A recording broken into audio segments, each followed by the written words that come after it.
राधे राधे दोस्तों। सनातन धर्म में विवाह पंचमी का विशेष महत्व है। ऐसी मान्यता है कि इसी दिन भगवान श्री राम और माता सीता का दिव्य विवाह हुआ था। इसी वजह से भक्तों के लिए यह दिन बहुत खास है। वे इस दिन न केवल मंदिरों को विशेष रूप से सजाते हैं वरन पूजा, भजन, कीर्तन और झांकी भी निकालते हैं। इस दिन को बहुत उल्लास के साथ मनाया जाता है। विशेष रूप से शुक्ल पक्ष की पंचमी जो मार्ग शीर्ष में आती है, इसी दिन विवाह पंचमी मनाया जाता है, क्योंकि यह मर्यादा पुरुषोत्तम प्रभु श्री राम और माता सीता के विवाह से जुड़ा है।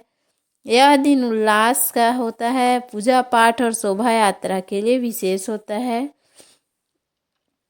तो इस बार 2025 में यह 25 नवंबर को मनाया जाएगा।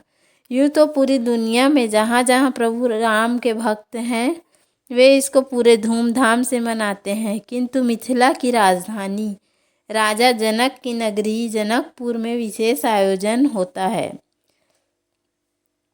इस दिन पंचमी को उससे पहले भी ना ही पंचमी को और ना बल्कि पंचमी से पहले ही विवाह की पूरी प्रक्रिया होती है। विवाह के दिन अयोध्या से भक्तों की मंडली बाराती के रूप में यहाँ पहुँचती है और उसके बाद की पूरी मनहर झांकी होती है, तन मन को आनंदित करने वाली होती है। इसकी तिथि का प्रारंभ होगा 25 नवंबर 2025 को और तिथि समाप्त होगा 26 नवंबर को। इसका शुभ मुहूर्त होगा प्रातः काल से दोपहर तक पंचमी का शुभ समय है।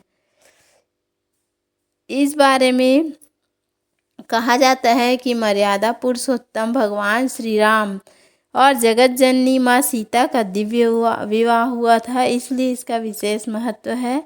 इस दिन के बारे में मान्यता है कि इस दिन भगवान श्री राम और माता सीता की पूजा अर्चना करने से वैवाहिक जीवन में आ रही बाधाएं दूर होती हैं।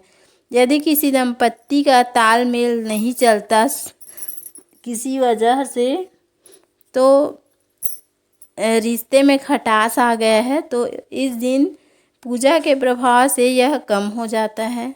दाम्पत्य जीवन में प्रेम और सौहार्द बढ़ने लगता है। इतना ही नहीं, यदि किसी युवक युवती की शादी का संयोग नहीं बन रहा है तो इस दिन पूजा अर्चना करने से इनका भी सुयोग प्राप्त होता है। राम सीता विवाह की कथा इस प्रकार है। भगवान श्री राम और माता सीता का विवाह धनुष स्वयंवर के माध्यम से हुआ था।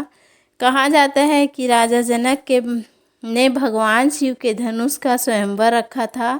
इसमें हिस्सा लेने दूर दूर से राजा महाराजा और वीर पहुँचे थे, किंतु उनसे धनुष हिला तक नहीं। वहीं अयोध्या से पहुँचे श्री राम ने गुरु विश्वामित्र के आज्ञा अनुसार धनुष को उठाया और उसे खंडित कर दिया। धनुष भंग होने पर शर्त पूरी होते ही स्वयंवर की शर्त भी पूरी हो गई और जनकपुर में सीताराम का विवाह भव्यता से संपन्न हुआ। रामचरितमानस का विवाह प्रसंग विशेष रूप से इस दिन पढ़ा जाता है। आइए इसकी पूजा विधि जानते हैं। इस दिन ब्रह्म मुहूर्त में जागें और स्नान के बाद व्रत का संकल्प लें। सुंदर आसन पर भगवान श्री राम व माता सीता का चित्र स्थापित करें। पुष्प, अक्षत, पंचामृत, धूप दीप से पूजा करें।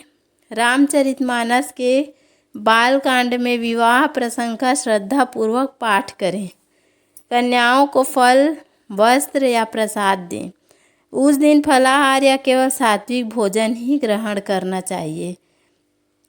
इस दिन कुछ उपाय करना चाहिए जिससे अविवाहित के विवाह का सुयोग बनता है, रिश्तों में मधुरता आती है और वैवाहिक जीवन से कलह दूर होता है। तो इसके लिए आपको भगवान श्री राम और माता सीता की श्रद्धापूर्वक पूजा करनी चाहिए। माता सीता को श्रृंगार का सामान अर्पित करना चाहिए, गठबंधन करना चाहिए। ऐसा करने से विवाह में आ रही बाधाएं या दाम्पत्य जीवन में आ रही खटास सब दूर हो जाता है। तो यह आप अवश्य करिएगा। धन्यवाद। राधे राधे।